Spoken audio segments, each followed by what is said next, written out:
Hi, I'm Catherine from Sweet Meadow Knits, and today I'm going to be demoing how to work um, stranded knitting flat. And I'm going to go ahead and get started with a cast on. This is what we're doing for the spring subscription box for our Shetland Yarn Club. So I'm going to switch to my phone and then we'll get started. All right. Okay, here I have the chart for one of the squares for the Granny Square Vibes project that I'm working on. It's a kimono jacket, and there are 15 squares. And this is a good square to use to demonstrate how to work going back and forth with the foreground color, which in the chart is copper, and I will be using the blue for the foreground and the white for the background. And I'm going to move the chart out of the way. In order to get started, I have to cast on 49 stitches and then work 3 rows plain. So I leave myself a good 6-inch tail, 10, 20, 30, 40, 50. If you haven't done a long tail cast on before, basically you have your tail in front, your working yarn in back, and then you put your forefinger and your thumb between the 2 strands and grab the rest with the other fingers. And then I'll start this over so you can see. To get started, I always just go down between the 2. This is what I learned from a friend a long time ago. And come up, and that way there's no slip knot. And then you look at it this way and you can see you're going to cross over, and it makes a little bit of a triangle there. You go under the thumb, the first yarn of the thumb, and then back around the yarn around at the forefinger, and then back down through the triangle and pull, but not too tightly. Okay, let's do that again. So I've got my fingers set like this, and I go around the front, under that first yarn, around the back, catch that forefinger yarn, and bring it down through the thumb yarns. Let's do that again.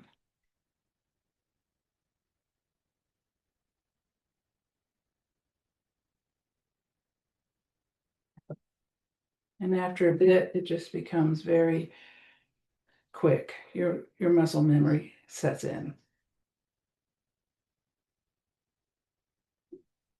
Now this does kind of unwrap the twist on the tail, so every so often just let go and let the twist come back in.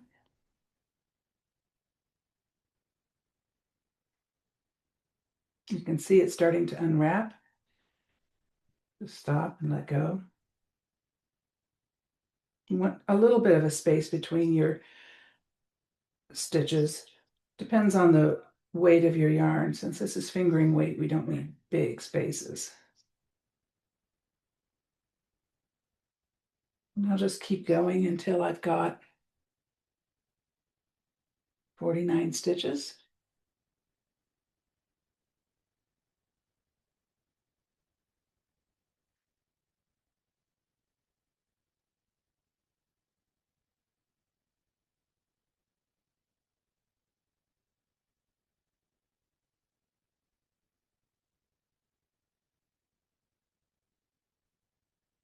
All right, I'm ready to start my first row. And I wanted to point out something. With a long tail cast on, you have a nice smooth edge on one side and a bumpy edge on the other side. This is the bumpy side. I'm going to start with my first row as a purl row or a wrong side row.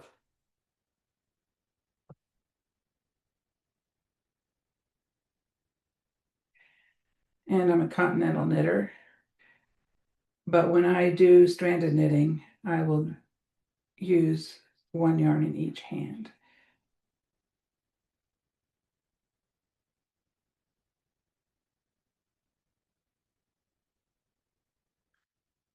And once I get finished working 3 rows, I will be back to show you the ways of catching floats and stranded knitting flat.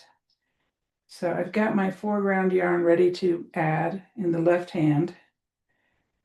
And I just go ahead and I wrap it once around the pinky for English style or throwing, and then I just get started. I do have to hold on to the stitches when I'm first starting.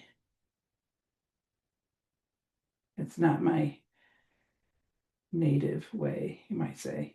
Okay, so anyway, I'm ready. I'm gonna do the first stitch, and I have 3 stitches in the foreground color.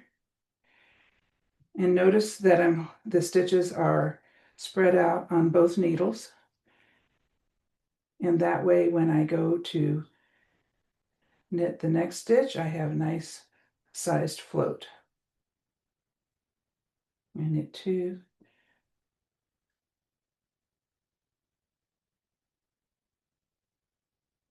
and then I work 3 across all the way.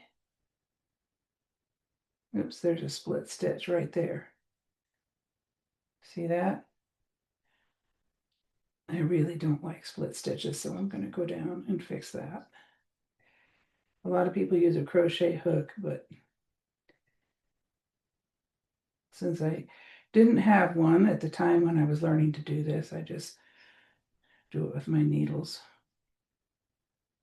Okay, there we go. So 3, 3, 3, 3 all the way across.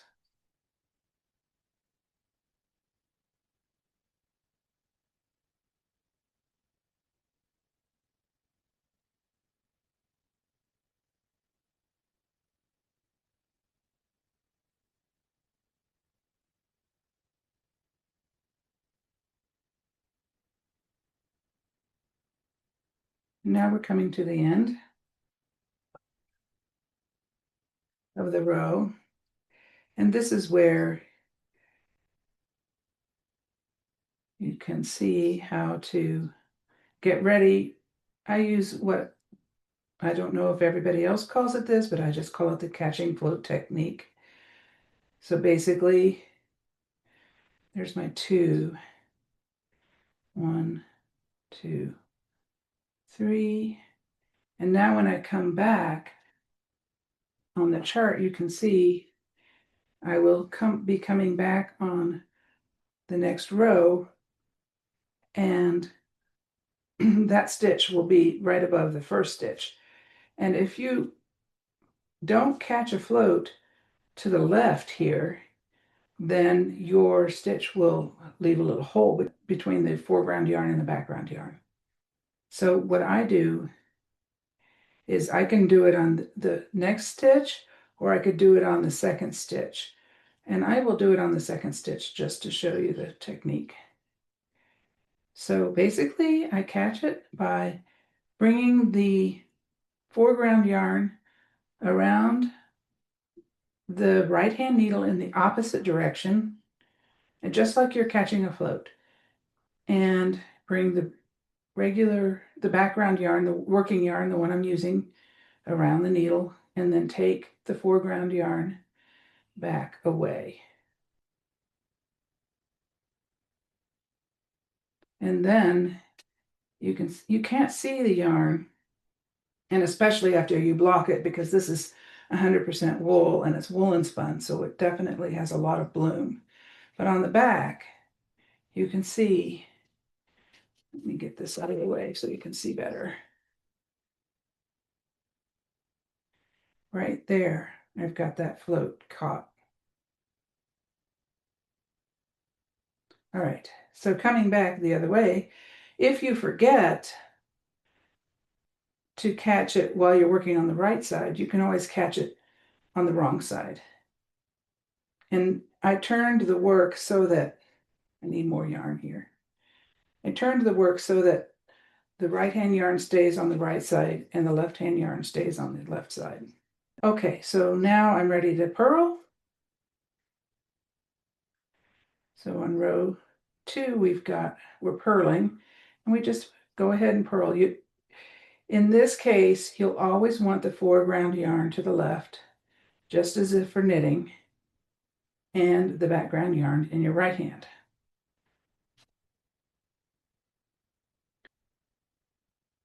And I'm reading my knitting and I'm looking at this, and I don't need to look at the right side. I can see that in my chart, the middle stitch is a background stitch, and then I have 2. So if I get off, I know that every other middle stitch is a background color right here. All right, I'll be back at the end of the row. Okay, this time I finished the row without catching a float to the left of my work. So when I come back to the other side, and I still have that third stitch above in this column as a foreground stitch, I'll go ahead and show you just catching it on the right side. And you could catch both on the right side, you can catch on the wrong side. It doesn't matter as long as it's to the right of the work in this beginning section.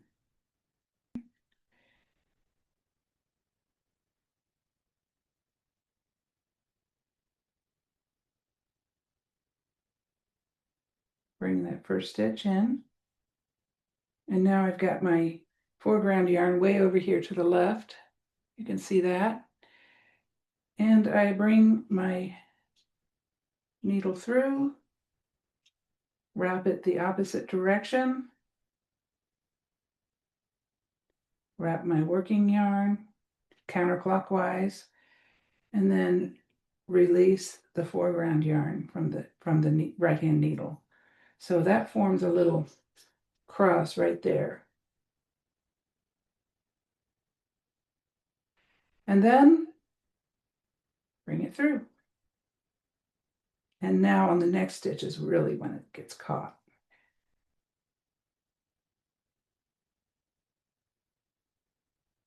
Okay, so that's trapped in there to the right now. Now when I work my next stitch in the foreground color, the blue, it makes a perfectly normal stitch.